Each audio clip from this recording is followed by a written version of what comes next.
गंगा मेरी माँ का नाम, बाप का नाम हिमालय। गंगा मेरी माँ का नाम, बाप का नाम हिमालय। अब तुम खुद ही फैसला कर लो, मैं किस सूबे वाला। गंगा मेरी माँ का नाम, बाप का नाम Himalaya. Victory to the goddess Ganga. For Hindus around the globe, the Ganges is not merely a river, but an incarnation of the Holy Mother who descended for the welfare of mankind. The Mahabharata, an authoritative scripture of Hinduism, states, "By seeing, touching, and drinking the waters of Ganga, or even by applauding Ganga, hundreds and thousands of sinful men become cleansed of all their sins." For her devout worshippers, she is not just a symbol of purity, she is indeed perfectly stainless. Or is she really? Ashes of corpses cremated on her banks according to religious rites are immersed in the Ganges along with ritual items. Tons of toxic chemicals from industries and sewage effluents are discharged into the river. According to anthropology professor at the University of Michigan, Kelly D. Alley, the local people still continue to perform their routine social and religious activities. In and around the river, beside the partially cremated bodies, noxious chemicals, pesticides, disease-carrying microorganisms, and enormous volumes of domestic waste. It would seem as if they are oblivious to the filth around them and veritably believe in the holy river's infinite capacity for rejuvenation. More than a century and a half ago, a wave of Indian indentured servants immigrated to Guyana, Trinidad, and Suriname in hope of a better life.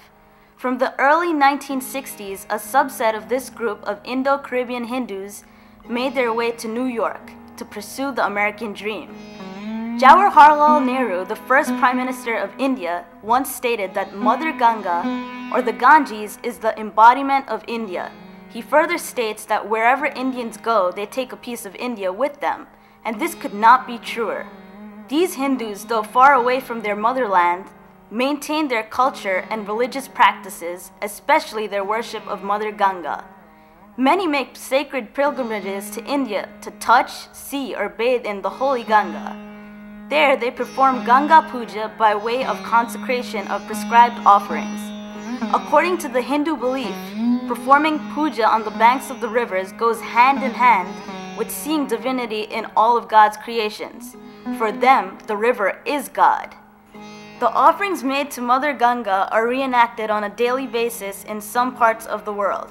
Nehru could have also said that wherever Indians go, there is a river nearby to remind them of the Ganga. For those Indo-Caribbean Hindus who are unable to perform rituals by the banks of the Ganges and cleanse themselves in this most holy river, the same rites are practiced at nearby beaches and rivers. In the Queens, New York area, Hindus flock to the Rockaways to make their offerings in the channel. The vast expanse of the Rockaways is home to Jamaica Bay and the North Channel. The channel offers a picturesque view of Manhattan in the distance. On any given day, families park their vehicles at the water's edge to admire the scenery or to simply de-stress.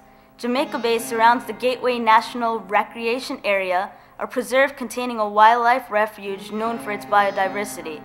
One of the acts on the to-do list of the devotee is that puja items should be offered in the waters of the channel to ensure the river's acceptance and their own personal purification.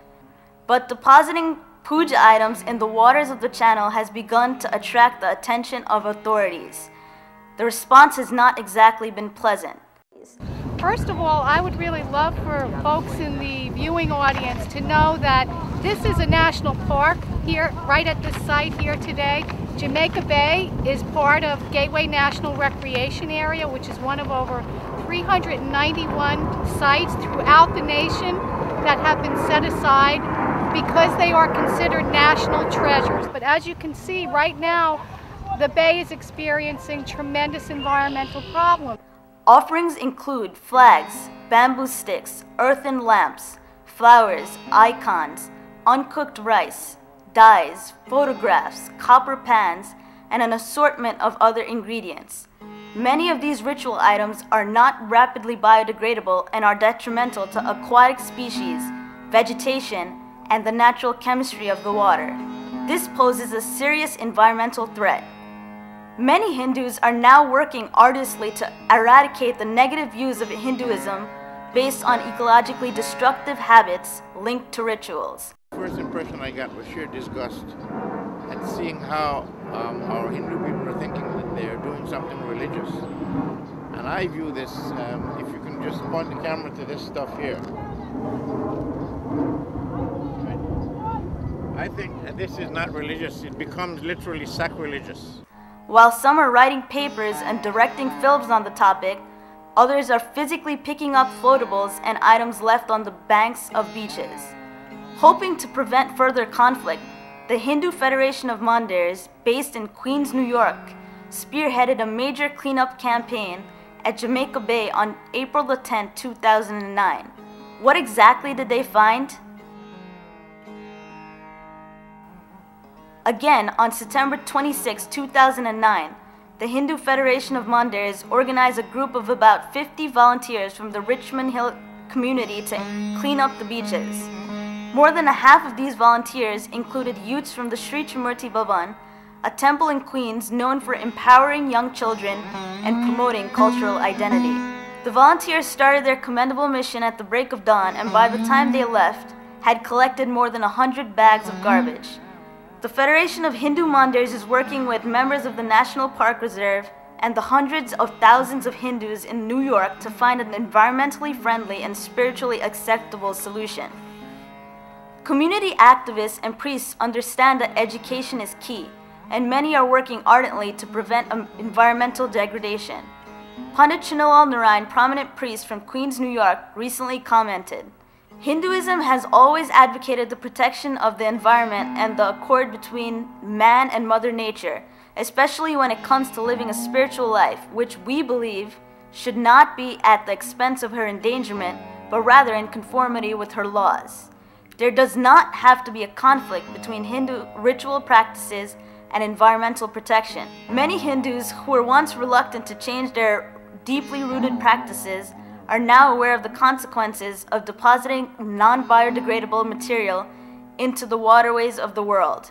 In the case of the Ganges, the dumping of toxic waste has been dramatically reduced. In the case of New York City, a plausible solution still needs to be found, whereby the Hindu faithfuls can safely continue their religious practices. For now, it's just another day, another sunset, and the cool and refreshing waters of Mother Ganga. पानी रे पानी तेरा रंग कैसा, पानी रे पानी तेरा रंग कैसा, जिसमें मिला दो लागे उस जैसा, पानी रे पानी तेरा रंग कैसा।